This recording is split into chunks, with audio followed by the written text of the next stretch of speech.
বিগত আমলে যারা শাসন করেছে তারা এই রূপগঞ্জে সন্ত্রাস, চাঁদাবাজ এবং মাদকের বীজ রোপণ করে গেছে।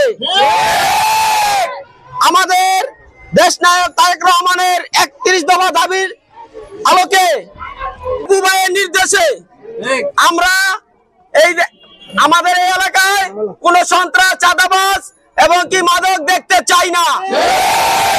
এই মাদক নির্মূল করতে হলে আমাদের একমাত্র ভরসা, একজনের উপর ভরসা, তিনি কে?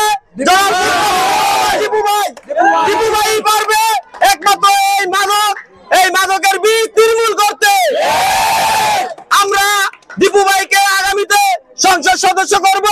সংসদ সদস্য করে এই দেশের এই রূপগঞ্জের মাদক চিরতরে নির্মূল করবো ইনশাআল্লাহ। আমরা সবাই দিপুভাইয়ের পক্ষে আছি।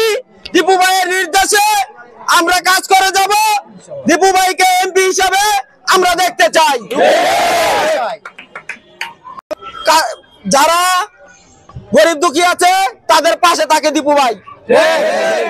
দিপুভাই এমপি হোক, এটা আমরা সবাই চাই। দিপুভাই এমপি হলে আমরা নিরাপদ।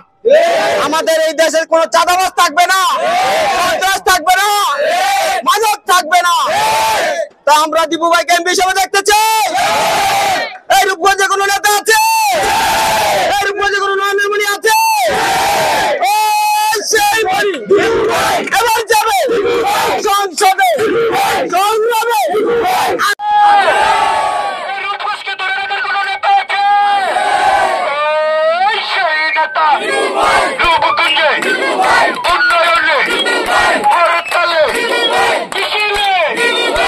আপনারা দেখছেন দৈনিক কর্ণকণ্ঠ, সবার কথা বলে।